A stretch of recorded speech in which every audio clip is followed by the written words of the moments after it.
So we found out, it was announced that Square Enix is selling off a bunch of their Western studios that they own.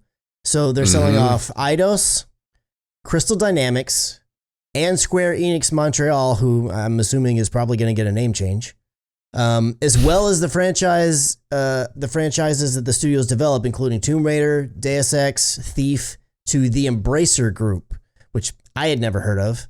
But it's a $300 million deal, which doesn't sound like a lot, honestly, compared to some of the craziness that we've heard of. Yeah. And it'll give the Embracer Group ownership of more than 50 back catalog games from Square Enix library, and it will affect around 1,100 employees across all these different studios that they're selling.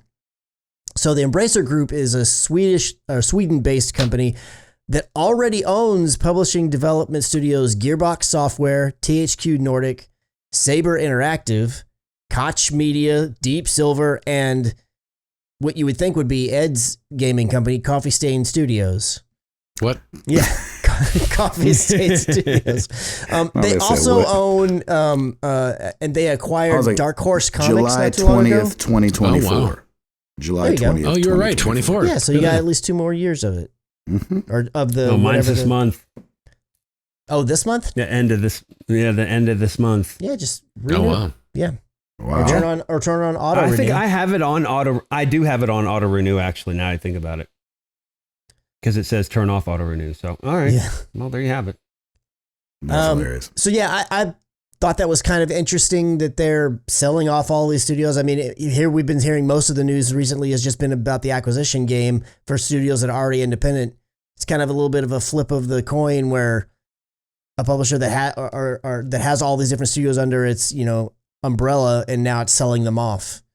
So we'll have to see how that goes. I mean, clearly these studios are valuable, and as per the price, and they've got a lot of valuable IP tied up to them. So I'm sure that they're going to be just fine. But they're selling off the individual games, or did they sell off the companies as well?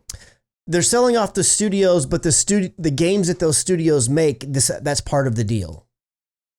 So okay. Yeah, so Square Enix is not going to, at least the way that this reads, they're not going to own the rights to Tomb Raider anymore. Like, it goes along with the studio and then Embracer Group that's buying it.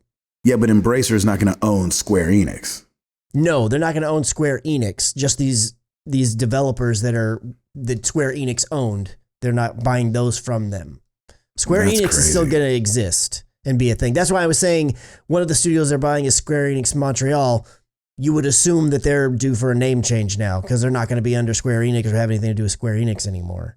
So they'll probably change their name. They'll probably be forced to change their name because I'm sure Square Enix doesn't want their name tied to something that's not involved with them in any way. Yeah. So, right. Goodness gracious. Yeah, I saw that one night, in bed trying to stay awake. Because I was just wanting to see some news, and I saw that list of stuff being sold.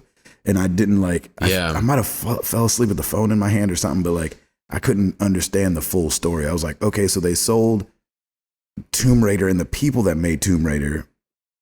And I saw IDOS and all these things. And I was like, but okay, so Square is fine, but one of Square's things is gone. And so I didn't understand exactly what was going on with that. Yeah. What was interesting. It's always weird when one of your studios shares your name. That's what I'm saying. That's what confuses the thing. Yeah. Yes. They in kind of the paperwork. I saw it says number 1, purpose of the transaction. It says that it'll assist the company in adapting to the changes underway in the global business environment. The transaction enables the launch of new businesses by moving forward with investments in fields including blockchain, AI, and the cloud, which made a lot of people go, what? What in the world? You sold Lara Croft so you could have an NFT? Yeah, it kind of reminds you when it's when Konami's like, nope, no more Metal Gears. We're making water bottles and pachinko and we're selling insurance. And it's like, all right, get on out of here, Konami. Cool, man. Go do your thing. Yeah. Cool, bro. Cool. Enjoy your Bitcoin. That's hilarious.